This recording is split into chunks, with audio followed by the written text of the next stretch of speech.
Hoje o tema é extremamente comum, é sobre onicomicose. A gente quer conversar com vocês do ponto de vista bem prático, não vamos ficar falando de detalhes digamos, de etiologia no sentido de espécie, daqueles nomes em latim, que eu quero traduzir aqui um pouco nessa conversa com vocês, como é que a gente detecta, como diferencia, como é que a gente aborda na prática dermatológica o tratamento da onicomicose. E a gente vai discutir, então, hoje a onicomicose de forma geral, na prática clínica do dermatologista e como é que a gente traduz isso do ponto de vista prático para quem conduz nos consultórios e ambulatórios aí de todo o país. Então, a ideia é a gente definir a onicomicose, falar um pouco de suas manifestações clínicas, como é que a gente investiga, como o raciocínio interpreta um pouco desses exames complementares e, de forma prática, o que é que a gente pode fazer para tratar. Então, vamos lá. Onicomicose, a gente já tem que entender que é a infecção fúngica da lâmina ungueal, tá? Então, requer uma invasividade do fungo na lâmina ungueal ou na placa ungueal. Então, do ponto de vista clínico, a gente suspeita quando a gente vê algumas alterações ao exame físico, que podem ou não já ser trazidas pelo próprio paciente. Às vezes o paciente acha que qualquer alteração ungueal é onicomicose, a gente tem que ter sempre esse cuidado que nem toda alteração ungueal, seja distrofia, amarelamento do leito, onicólise, vai significar onicomicose. Mas a gente tem que considerar esse diagnóstico diferencial pela alta frequência e principalmente porque quando a gente define esse diagnóstico, isso vai implicar num tratamento muitas vezes prolongado e aí a gente acabar inserindo um tratamento no diagnóstico errado, acaba sendo iatrogenia, né, e alto custo, tudo isso envolvido na condução desse paciente. Então, do ponto de vista clínico, o que é que a gente pode pensar, quando é que a gente pode pensar em onicomicose? Então, e a gente pode dizer que existem 3 grandes alterações que fazem com que a gente pense em onicomicose. O primeiro deles é a onicólise, é o descolamento da placa. Como assim? Aquela tradução em que há um destacamento da lâmina ungueal e fica um pouquinho amarelado ou esbranquiçado e a gente vê aquela borda livre um pouco mais solta que deveria estar aderida ao leito ungueal natural. Então, onicólise, o descolamento da placa, seria o primeiro sinal de onicomicose. Qual seria o segundo? Estrias pigmentadas. Estrias pigmentadas que a gente diz não necessariamente escuras, mas aquele amarelamento, branqueamento da lâmina ungueal, excepcionalmente pode vir melanizado se a infecção for por um fungo demáceo, ou seja, um fungo que produz melanina. Eventualmente a gente pode visualizar uma pigmentação escura, né, amarronzada ou enegrecida naquele local. Mas o mais comum é a gente ver estriações longitudinais de cor amarela, amarela laranjada na maioria dos pacientes. E o terceiro elemento clínico principal que faz a gente pensar em onicomicose é a hiperceratose subungueal. Então, quando a gente visualiza justamente aquela queratina acumulada embaixo da lâmina ungueal, o paciente vê aquele espessamento da lâmina que não é habitual, a gente sabe que isso aí pode ser uma manifestação clínica da onicomicose. Então, repetindo, descolamento da placa, a alteração da cor, especialmente com estriação longitudinal, com cor amarelada, amarelo-laranjada, eventualmente pigmentada, e hiperceratose subungueal. É só isso que pode apresentar? Não, gente. Existem manifestações bem mais intensas. Dependendo do grau de hiperceratose, a gente pode ver uma distrofia praticamente da lâmina ungueal toda, e você vê uma alteração quase destrutiva do leito ungueal, da lâmina ungueal. Outros casos, a gente pode ver até uma hipercurvatura da lâmina, que não necessariamente vão indicar única e exclusivamente uma onicomicose. Então, existem situações no qual a hipercurvatura pode resultar da onicomicose, mas quando tem uma alteração mais estrutural, que muda o formato do leito ungueal, a gente tem que pensar que pode ter algo subjacente facilitando essa alteração estrutural. Por exemplo, uma exostose subungueal. Então, existem pacientes idosos, principalmente, ou não, ou por trauma, no qual existe uma formação óssea distal, né, na falange do dedo, né, do dedo do pé, e que pode aumentar a curvatura da lâmina ungueal pela presença do osso fazendo essa projeção e abaulamento do leito ungueal. Então, às vezes, a gente pode ver, inclusive, onicomicoses secundárias. Então, existem onicomicoses primárias, no qual a própria infecção ocorre numa lâmina teoricamente sã, natural, e existem onicomicoses secundárias. Você pode ter uma onicólise inicialmente traumática, que se não for bem conduzida ou bem, digamos, higienizada, você pode evoluir com infecção fúngica secundária. Ou um paciente que tem psoríase, que já não tem uma estrutura íntegra da lâmina ungueal, né, pelo próprio processo inflamatório da psoríase, vai facilitar a permeação de fungos, principalmente dermatófitos, naquela região. Então, a gente tem que pensar nas duas situações. Dificilmente a hipercurvatura, única e exclusivamente, a gente tem que pensar em onicomicose, mas principalmente essas três. Então, alteração e descolamento de placa, alteração de cor com estrias longitudinais e a hiperceratose subungueal. Essas seriam as manifestações clínicas principais, tá? Digamos assim, de queixa, de sinal que a gente visualiza. Então, o paciente muitas vezes já vem dizendo que é onicomicose, pode ser ou não, né? A gente tem que juntar elementos clínicos e de dermatoscopia e de exame complementar, que a gente vai discutir já já, mas nem tudo que o paciente acha que é onicomicose necessariamente é. E do ponto de vista clínico, também nós, dermatologistas, temos uma tendência a classificar formas clínicas de apresentação de onicomicose. Então, a forma clínica que eu digo que é mais comum de infecções fúngicas né, nas unhas é aquela forma distal lateral. Então, existe um acometimento mais da borda distal e lateral da unha. Existe a forma proximal, que não é tão comum, e quando acontece, a gente tem que pensar numa possível imunossupressão. Os dois principais achados são três, Amanda. Vamos lá. Então, primeiro, descolamento da placa ungueal, ou seria onicólise, né, que a gente pode visualizar. O segundo, alteração de cor com estrias longitudinais, principalmente amarelamento. E o terceiro, hiperceratose subungueal. Pode haver outros, distrofia distal, a hipercurvatura da lâmina, mas os três principais são esses, tá? Então, seguindo. Então, das formas clínicas que nós, dermatologistas, muitas vezes vemos em livros, classificando, né, que na verdade não é uma coisa obrigatória, que vai mudar muito a conduta, pontualmente uma ou outra vai, mas é interessante até na descrição de prontuário, na forma clínica, que você coloca exatamente a área afetada, muitas vezes fotografar a gente orienta, que facilita o segmento de forma mais regular e ajustada desse paciente. Então, se puderem, fotografem, que o paciente muitas vezes diz, não melhorou nada, que a gente sabe que é lento o tratamento, então sugiro que vocês fotografem e arquivem isso nos prontuários de seus consultórios. Então, voltando aí para as formas clínicas. A primeira forma distal lateral, que é uma das mais comuns, que você tem um acometimento da borda livre da placa ungueal e de forma lateral, tá? A gente tem a forma proximal, que você pega exatamente como o nome diz, forma proximal. Então, você tem o acometimento, né, da borda mais proximal da unha, e esses casos acabam sendo mais associados a quadros de imunossupressão. Então, pacientes que vivem com HIV, pacientes imunossuprimidos, né, por drogas ou por outros tratamentos, a gente tem que considerar isso. A gente tem a forma branca superficial. A gente tem variantes pigmentadas, que podem, inclusive, fazer diagnóstico com outras melanoníqueas, inclusive melanoma. Isso no caso de agentes etiológicos que produzem pigmento, que são os agentes chamados de fungos demáceos, que são aqueles que produzem melanina durante a sua reprodução, tá?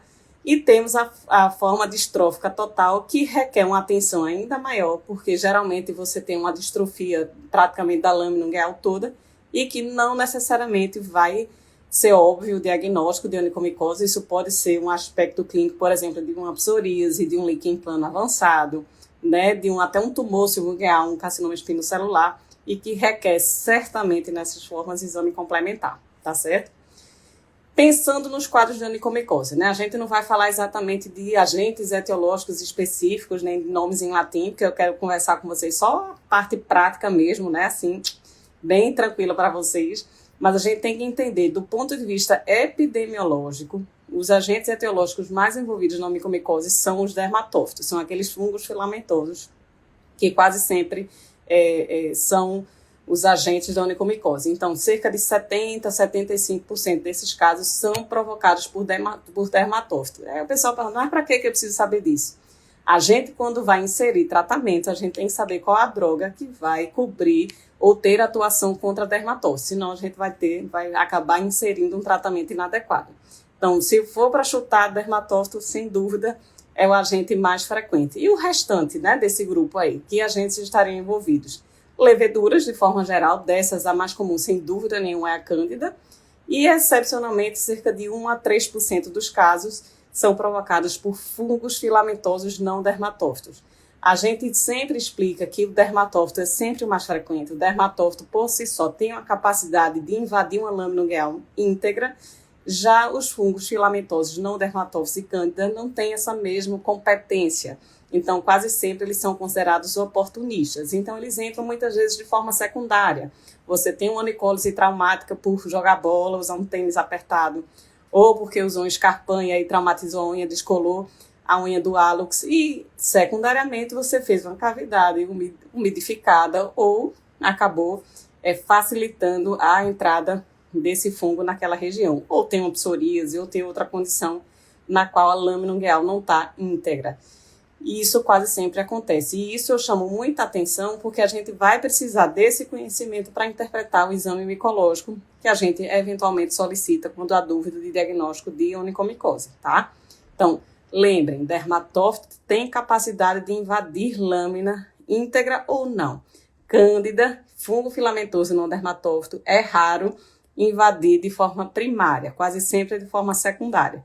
Tá? Então, lógico, existem exceções. Paciente imunossuprimido, paciente com candidíase mucocutânea crônica, são situações excepcionais. Então, requer um critério de interpretação dos exames quando a gente recebê-los após a solicitação eventual para o controle dos casos, tá?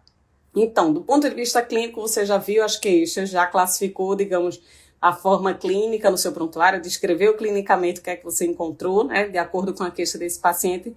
A gente pode auxiliar do exame dermatológico com o uso da dermatoscopia. O que é que de achado dermatoscópio pode sugerir a onicomicose? Então, algumas formas clínicas podem ser observadas, alguns aspectos clínicos. Uma delas é que a gente tenta diferenciar muito a onicólise traumática da onicólise por fungo, né? A onicólise traumática ela tende a ser mais abaulada. É como se o contorno daquela borda destacada e a borda aderida fosse mais arredondada. Já na onicomicose, o que a gente vê é um aspecto mais espiculado, né? Mais avançado, o pessoal chama aspecto de torre de igreja. Então, esse aspecto de estriação longitudinal com amarelamento é muito sugestivo de onicomicose. Então, se você tem um dermatoscópio, põe lá sobre a lâmina ungueal e dá uma olhada no que é que você vê. Quando os pacientes apresentam algum grau de distrofia e hiperceratose subungueal, a gente sugere também que você examine a borda distal, nesse sentido mesmo, assim, de forma transversa. E vai olhar se aquela borda distal livre, se ela é regular, que isso sugere muito onicólise traumática, ou se ela tem um abaulamento com as projeções meio espiculadas no teto. Então, a gente diz que está desabando, aquele aspecto de caverna desabando. Existem várias descrições que sugerem também alguma onicomicose. Então, isso pode auxiliar. A gente sempre diz que doença infecciosa, o exame determinante é quase sempre o achado microbiológico do agente. Mas existem aspectos clínicos e dermatoscópicos que vão direcionar para aquele diagnóstico ou refutar ou se opor a esse diagnóstico. Então, a ideia, se você visualiza esses dois aspectos na dermatoscopia, sugere sim que aquilo ali deve se tratar de onicomicose, tá? Então, é importante a gente visualizar isso.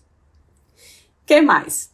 A gente, além da parte clínica e da questão da dermatoscopia, a gente quase sempre vai solicitar exame micológico da unha. Qual o papel do exame micológico? Encontrar o agente envolvido, principalmente para determinar se aquela infecção realmente é por dermatófito, que do ponto de vista epidemiológico é mais provável, como também para comprovar que aquela alteração ungueal é pelo fungo e não por outra doença inflamatória ou por um tumor, por outra condição, tá?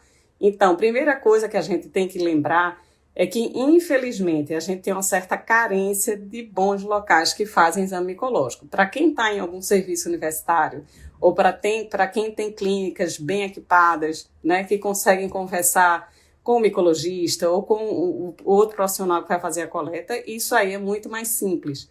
Mas, às vezes, a gente solicita o exame sem referenciar para um local que você sabe que tem experiência e, muitas vezes, a coleta é inadequada, tá? Então, a gente quase sempre pede para o paciente ir de calçado fechado, não manipular embaixo da unha antes de fazer o exame, né? Evitar cortar a unha muito antes, não manipular aquela região. Quem imagina, você vai com o calçado aberto, caminhando até o laboratório, a probabilidade desse pezinho chegar contaminado é muito grande. Então, provavelmente, o que você vai encontrar naquele exame micológico não vai necessariamente corresponder ao agente que está invadindo a placa ungueal. Então é importante esse tipo de orientação e é importante que você saiba qual é a equipe que faz esse exame para ter uma confiabilidade nesse resultado, tá? E aí é bem importante. Então a gente precisa saber interpretar. Outra coisa interessante é que muitas vezes a gente tem que fazer a correlação clínica. Então a gente vê um aspecto clínico muito clássico de onicomicose. A gente tem alguns cuidados que precisam ser realizados na coleta e também, de preferência, você conhecer na sua cidade algum bom laboratório ou algum bom micologista para referenciar. Isso no nosso cenário ideal, porque existem, muitas vezes, agentes contaminantes que podem estar presentes nesse exame micológico que não vão corresponder exatamente ao agente que está invadindo a unha dos pacientes, tá? Então, pensando nisso, por que a gente tem que ter cuidado? Porque é muito comum, por exemplo, levedura ser contaminante. Boa parte dos exames diretos, que são obtidos a partir do raspado, vai encontrar levedura. Então, levedura é muito mais causadora de paroníquia do que de onicomicose propriamente dita. E predomina muito mais em mãos do que em pés, por exemplo. Claro, cândida, que é a principal levedura envolvida, a gente sabe que tem relação com umidade. Então, a gente vai ver muito mais afetando mãos de dona de casa ou daquelas pessoas que trabalham em situações de umidade prolongada, né? Lavadoras, zeladoras, pessoas que colocam a mão por um tempo prolongado na água. E que muitas vezes fazem paroníquia. O que é paroníquia? Aquela infecção e inflamação do tecido periungueal. Então, o processo inflamatório é muito intenso e muito mais responsável pelos sintomas do que a própria infecção. Então, a gente vê pacientes que perdem a cutícula, que têm um edema importante no tecido periungueal e que, naturalmente, esse processo inflamatório nessa região pode repercutir alguma alteração da lâmina, com algum grau de distrofia ou irregularidade da lâmina, tá? Fungo filamentoso não dermatófito, a gente vê muito contaminante de solo, de planta, então não necessariamente está envolvido também com esse tipo de achado. Então, para a gente exercitar um pouquinho aí os resultados, é importante a gente ver a coerência. Se você suspeita de um fungo, de onicomicose, a probabilidade clínica epidemiológica é que seja um dermatófito, você solicitou o exame, veio o exame direto, com presença de filamentos e alinos septados sugestivos de dermatófito. Acabou. Exame direto positivo para dermatófito compatível. E a cultura veio um tricófito, fechou, gente. Não precisa caquear nem mudar de ideia. Você teve a suspeição clínica do ponto de vista epidemiológico e de probabilidade. Era para ser dermatófito, veio um dermatófito. Com exame direto e com cultura concordantes, bora tratar, certo? Agora, eventualmente, você pode ter um exame direto que vem em levedura e uma cultura que vem em dermatófito. E agora, né? Provavelmente esse exame direto foi ou confundido pelo examinador ou foi um contaminante que ele encontrou no caminho, mas a cultura conseguiu detectar o agente realmente provocador da onicomicose. Considere o dermatófito, vamos tratar o dermatófito. Às vezes você vai ver um exame direto positivo para levedura, cândida provavelmente, e a cultura negativa, contaminante. Você pode ver a exame direto positivo para a cândida, cultura positivo para a cândida. Se for onicomicose clássica de dermatófito, que tende a cometer muito mais a borda distal, repita o exame. Né? Vamos tentar repetir, porque a probabilidade da levedura invadir isoladamente e de forma primária é menor. Se vier fungo filamentoso não dermatófito no exame direto na cultura, vamos repetir, que é raro.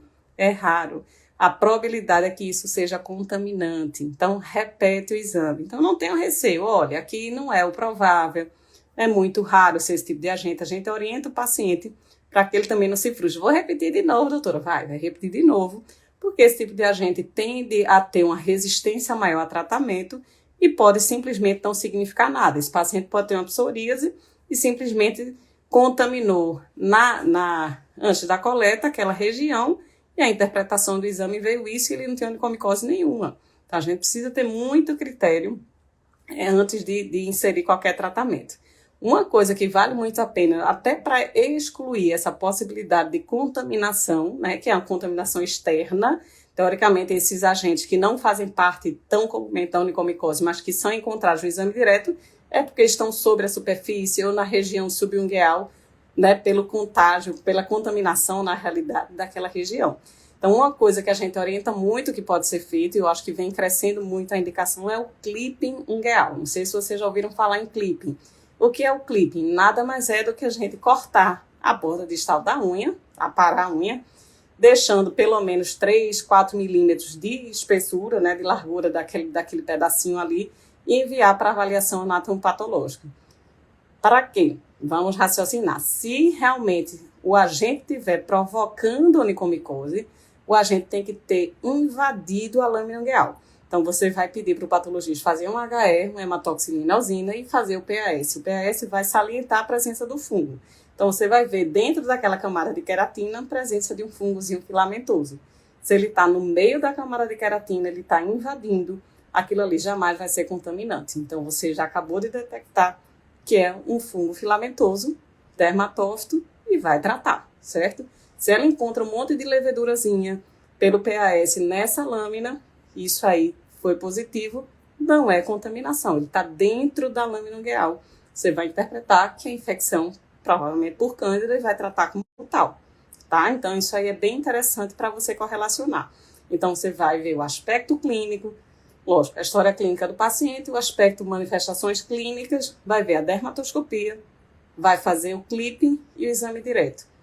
A maioria dos trabalhos que envolvem diagnóstico de onicomicose costumam juntar. O que vai aumentar sensibilidade de diagnóstico e acurácia é juntar os dois, tá? O ideal, né? Você fazer o clipping, mandar para o anatomopatológico para fazer realmente a avaliação da lâmina e o exame direto e ver a correlação dos dois, ok?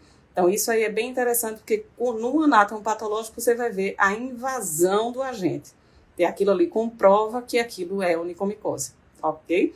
E aí a gente consegue evoluir o tratamento. E aí é interessante também para patologistas mais experientes, né? Conseguem até direcionar alguns tipos de fungo. Lógico que ele não vai dizer etiologia, né, a espécie de forma alguma pelo aspecto anatomopatológico, mas se ele vê fungo filamentoso, hialino, né, finamente alongado, isso sugere dermatófito. Se vê aquele agregadinho de levedura, sugere cândida.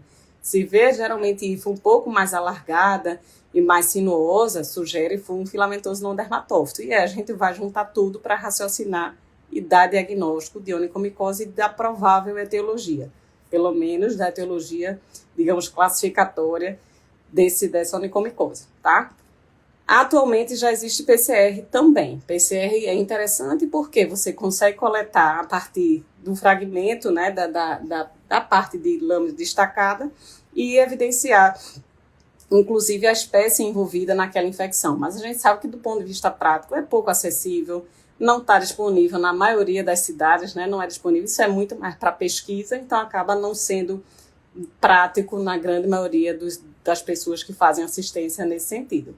Então, para diagnóstico de onicomicose, sempre juntar aspecto clínico, dermatoscopia e exame direto. E se você tiver acesso, o clipping com avaliação anatomopatológica. Então, contudo, a probabilidade de vocês errarem um diagnóstico é muito pequena. Então, tem paciente que a gente vê em consultório há 3 anos tratando onicomicose, inclusive com tratamento sistêmico, e quando viram carcinoma espinocelular. E aí é complicado. Ou a psoríase ungueal. Não que o paciente com psoríase não possa ter também, de forma secundária, uma onicomicose. Mas é importante a gente, se não responder a tratamento, revise o diagnóstico. Isso aí a gente já vê na área médica de forma geral. Se fugiu à evolução natural, se não respondeu ao tratamento, repetiu, não andou, é possível que seja o diagnóstico. Isso faz parte do exercício médico em qualquer área, né? Então, o que é que a gente poderia pensar de diagnóstico diferencial nesses pacientes? O que mais confunde a onicomicose, sem dúvida nenhuma, é psoríase ungueal. Então, psoríase, dependendo do tipo de manifestação, que a gente sabe que a psoríase pode afetar tanto a matriz como o leito ungueal, você pode se manifestar com onicólise, que é um dos aspectos, né, encontrados na onicomicose. Você pode ter distrofia ungueal, você pode ter hemorragia, você pode ter hiperceratose subungueal, você pode ter alteração de cor. Então, psoríase, sem dúvida, é a doença que mais confunde a gente. Paciente que tem clínica de psoríase na pele facilita um bocado, né? Então, você vai examinar couro cabeludo, vai examinar áreas mais extensoras, cotovelo, joelho, pé, mão, enfim, vai dar uma olhada geral. Se ele tem uma psoríase franca nas outras áreas, várias unhas acometidas, Com essas alterações muito clássicas de psoríase, é provável que ele tenha psoríase.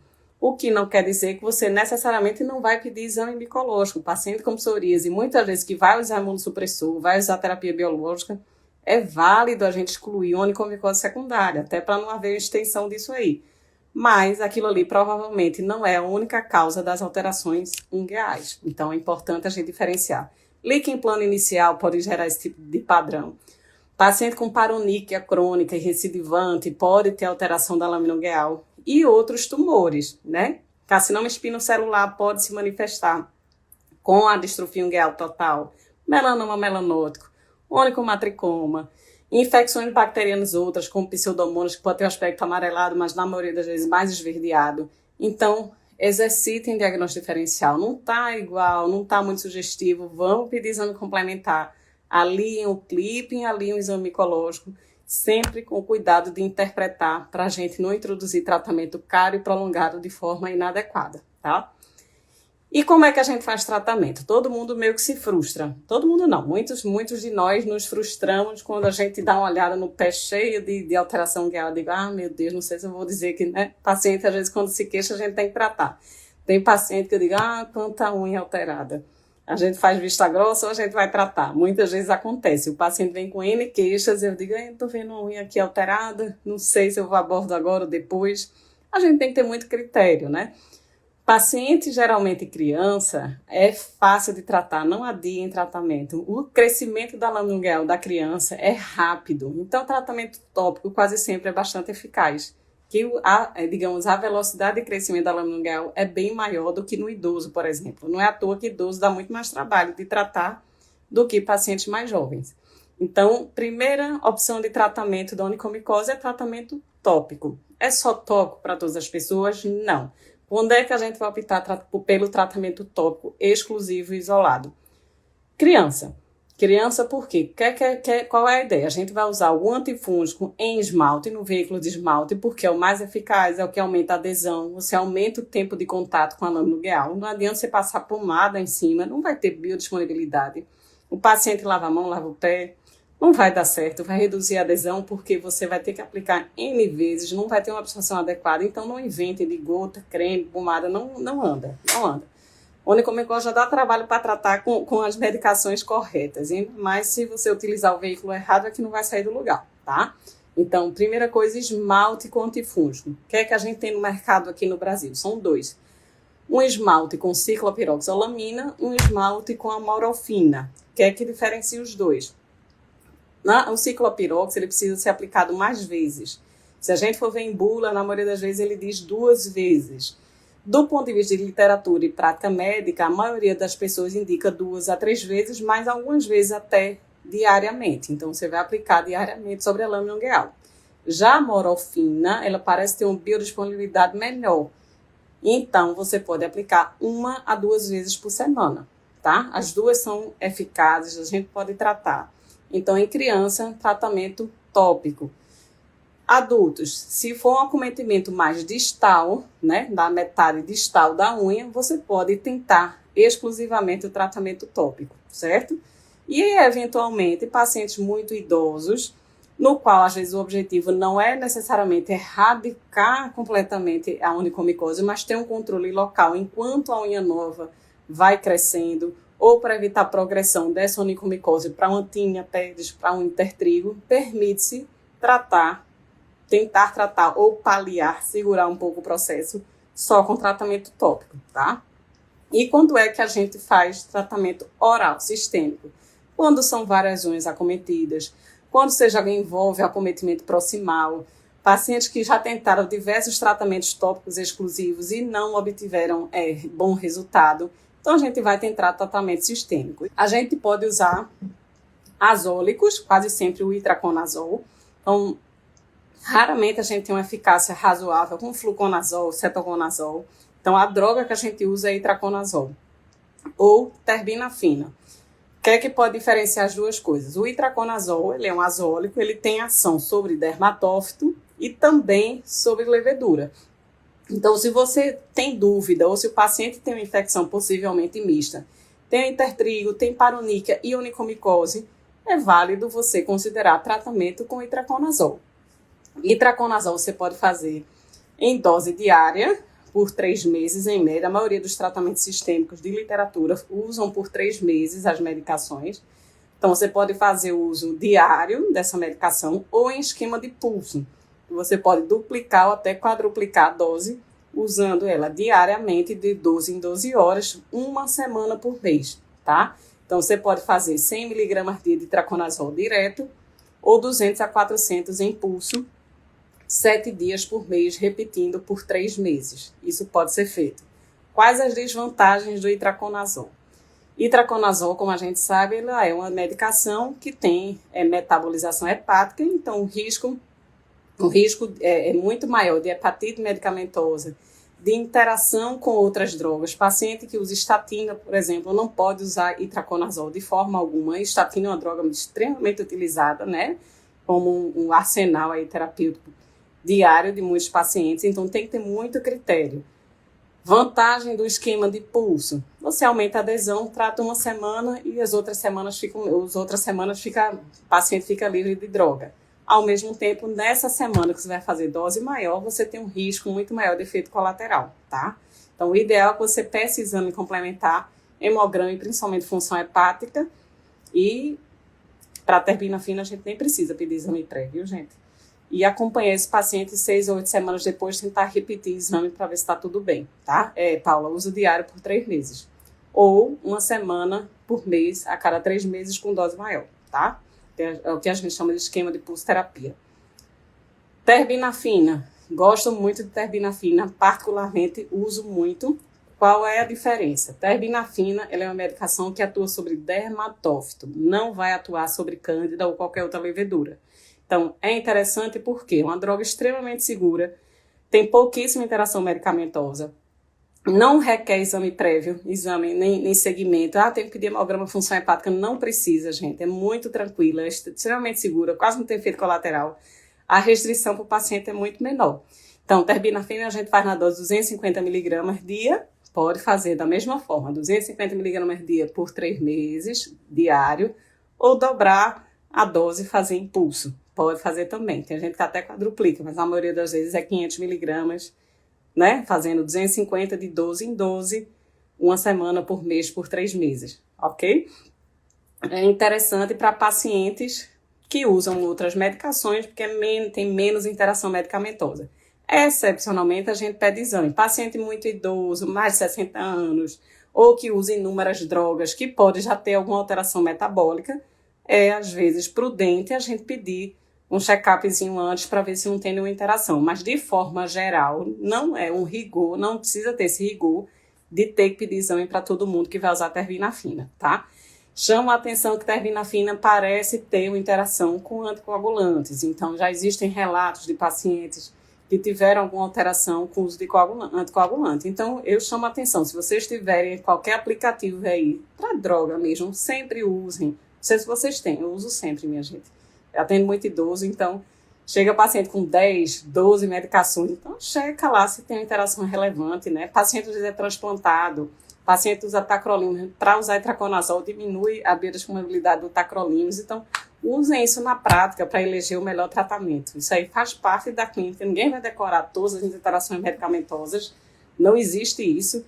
A gente, ainda bem que está na era da internet, a gente consegue checar aplicativo, a gente consegue ser muito mais seguro e prudente para esses pacientes, consultando na tranquilidade com eles. Inclusive, eu deixo checar aqui se está tudo bem, se eu posso utilizar, eventualmente conversar com algum outro médico assistente, mas é muito mais tranquilo, tá?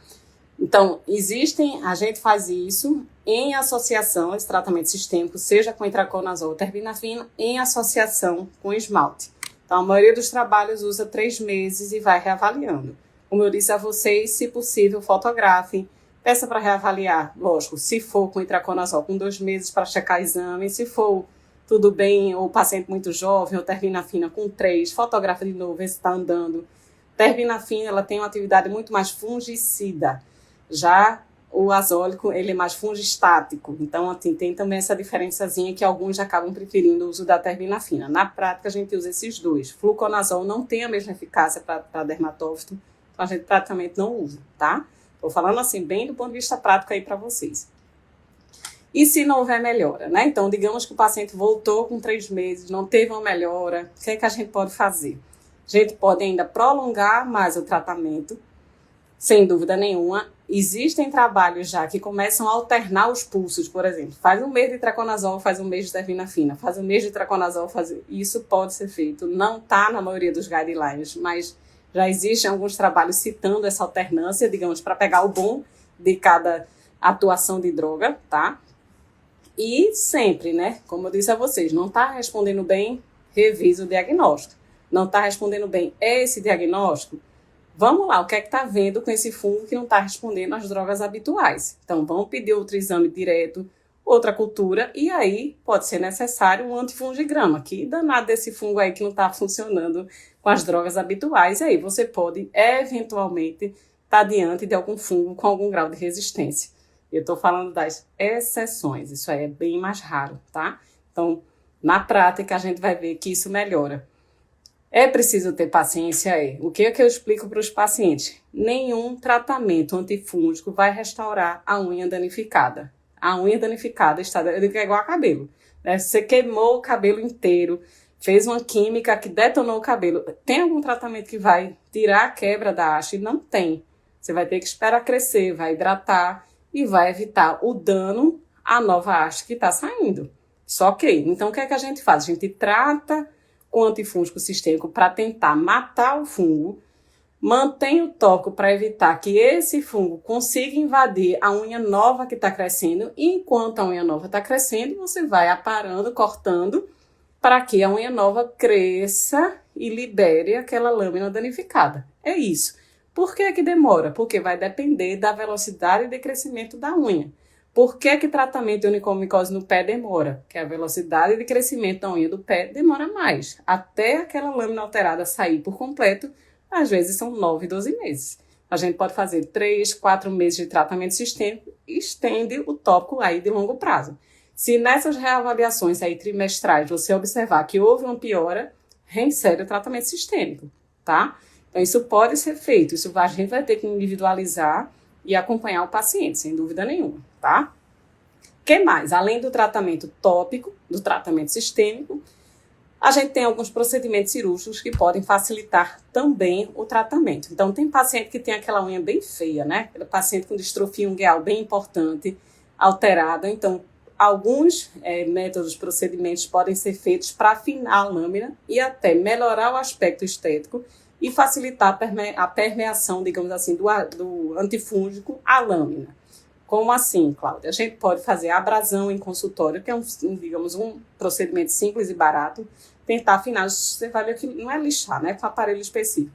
Vai fazer uma abrasão da lâmina que estava bem espessada, você vai afinar e continua utilizando o paciente em casa, o seu esmalte com antifúngico.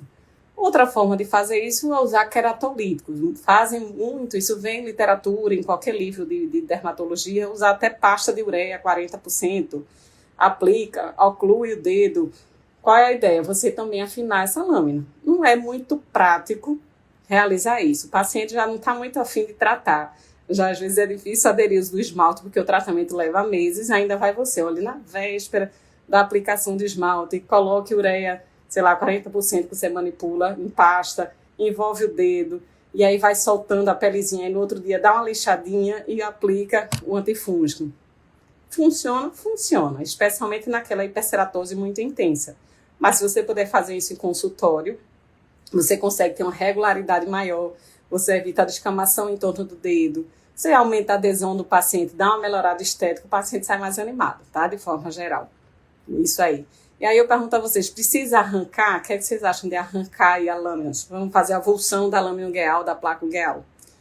Não façam isso. Eu já digo logo. Tem paciente que tem aquela unha bem feia, totalmente distrófica, vai para urgência, arranca a unha e volta com o fungo e sem a unha, né? Com uma cirurgia totalmente desnecessária. Não se faz avulsão da placa ungueal para tratamento de onicomicose. Não se faz, gente. Então não tem sentido. Vantagens de fazer abrasão, que às vezes existe invasão, digamos, meio septada na lâmina, então com essa hiperceratose intensa, então a abrasão ajuda muito, mas tirar a lâmina, Isso aí, não, aparentemente, nos estudos e na prática clínica, a gente vê que não tem vantagem. Você acaba facilitando, assim, possibilitando, inclusive, o surgimento de uma cicatriz, né, naquela área, dependendo da forma com que você retirou a placa ungueal. Pode ser transitória ou permanente, né, essa distrofia pela agressão traumática, né, no procedimento. Então, evitem. Tem paciente que já chega, é para arrancar a unha? Não, não é para arrancar. Da mesma forma que a gente orienta os pacientes, a área de onicólise distal, não comecem a cortar enviesado, assim, cortando, não. Corte como se tivessem lindas unhas e belas. Eu digo, esclerose para isso. Eu digo aos pacientes, a unha só vai melhorar à medida em que ela for crescer. Enquanto isso, corte como se ela tivesse normal. Corte retinha e segue. Vamos aplicando e tratando, tá? Se for uma área completamente descolada, você pode até tirar, mas às vezes facilita, o paciente começa a cutucar e inocula mais ainda esse fungo na manipulação. Mas se você quiser cortar, não é o ideal. Fazer tratamento cirúrgico, tirando ou fazendo avulsão, não é legal. O ideal, se você for mexer, pacientes têm distrofia importante ou hiperceratose intensas, fazer abrasão ou uso de pasta de ureia, certo? Além disso, o que é que temos mais de literatura? Cada vez mais a gente vê muitas aplicações de uso de lasers, de luz para tratamento de onicomicose, tá? Eles podem ser usados, às vezes, como coadjuvantes. Então, existem lasers ablativos, né, que fazem praticamente microfurinhos na lâmina ungueal, que, teoricamente, facilitariam a permeação do esmalte antifúngico, melhorariam. Mas isso tem custo. Ainda não existem bons trabalhos comprovando sua eficácia do ponto de vista científico. A maioria dos trabalhos são relatos de literatura e quase sempre em tratamento combinado. O paciente usa esmalte, o paciente usa terbinafina, o paciente fez um laser 1064 para fazer um laser ablativo na unha. A gente não consegue discernir qual o papel de cada elemento, tá? Então, assim, se for utilizar, é como coadjuvante. Não pense em tratar só com laser, só com luz, qualquer onicomicose. Vamos para o clássico, que é mais fácil dar certo, tá? Então, não fiquem inventando muito, não. Alguns críticos e outros autores até falam que possivelmente não é a ação do laser, não teria um cromóforo para, digamos, para puxar essa energia necessária, né, para o próprio agente etiológico e que muitas vezes parte do efeito seria pelo calor provocado no procedimento. O que se sabe hoje em dia é que o próprio calor local na unha pode aumentar um pouco a velocidade de crescimento, que teoricamente é benéfico, você vai acelerar, digamos, aquela remoção da placa danificada. Mas o custo-benefício às vezes não vale, né? Hoje em dia tem podólogo que usa até luz, LED azul, LED vermelha, pode reduzir processo inflamatório, pode aumentar um calor, provavelmente não vai fazer mau uso de luz assim, mas não é o tratamento, tá? Então não vamos inventar. Vão dar diagnóstico correto, é o passo número 1, que é o que a gente fala como especialista, a gente tem que errar cada vez menos, e a gente pega em consultório pacientes que já rodaram por outros colegas, inclusive especialistas, que fizeram N tratamentos e é outro diagnóstico. Então, o que eu digo de recado para vocês, não pensem só em onicomicose, não é olhar uma distrofia ungueal e passar um esmalte e acabou. Não, a gente está com um especialista, a gente tem que considerar outras possibilidades de diagnóstico. Confirmou onicomicose clínica, dermatoscopicamente com exame complementar, aí coloquem aí 2 pés para a gente tratar. E aí a gente vai associar esmalte e quase sempre tratamento sistêmico e segmento fotográfico e muita orientação para evitar dano por manipulação e que o paciente confie em você, que aquele processo é lento, mas que você demonstre do ponto de vista de imagem e fotografia que é lento, mas está melhorando. Senão a tendência é o paciente abandonar o tratamento, principalmente aqui no Brasil, né? Vai usar itraconazol, não pode beber, já vou suspender. Eu não sei na cidade de vocês, mas aqui é assim, viu?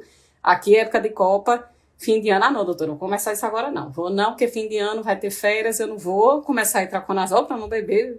Copa, jamais, é um inferno, não sei vocês aí, quero que vocês me digam depois.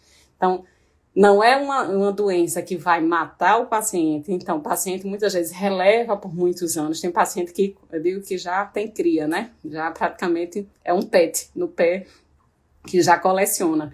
E aí a gente precisa orientar que o ideal é que ele trate, principalmente se for mais jovem, para que aquilo não se cronifique, para que não contamine outras unhas, para que não contamine até outras pessoas em casa que acabam utilizando os materiais instrumentais, né? Tesourinha, alicate de unha, cortador de unha, pode contaminar as outras pessoas de casa e que aquilo ali também pode ser foco de infecções na pele. Então, o onicomicose no idosinho, ele não vai morrer disso, sem dúvida, mas a gente tem que ter cuidado. O paciente já é diabético de longa data, não tão bem compensado, né? Já tem um intertrigo, já tem uma insuficiência venosa, ele fazer uma erisipela pode ser uma tragédia. Então, você tem que explicar, olha, a gente vai tratar o fungo da unha, não é pela beleza estética da unha de um senhor de 80 anos. A gente, às vezes, precisa tratar para evitar que aquilo seja foco de intertrigo, foco de tinea pedis e apresentar uma solução de continuidade que facilite infecções bacterianas mais graves. Então, tudo é uma conversa que a gente precisa orientar, mas o que eu chamo a atenção é vamos nos atentar para os aspectos clínicos, vamos interpretar exame micológico. Se você não confiar e tiver acesso, faça um clipping com anátomo patológico e sempre com a pulga atrás da orelha considerem outros diagnósticos além da onicomicose, tá, gente? Eu acho que era esse o recado que eu tinha para dar para vocês hoje. Se tiverem alguma dúvida, mandem aí nos comentários, a gente vai publicar a live já já. E se gostaram, converse aí, indiquem aí para os outros colegas. É sempre um prazer ter vocês aqui, tá bom? Então, um beijo e até a próxima. Tchau, tchau.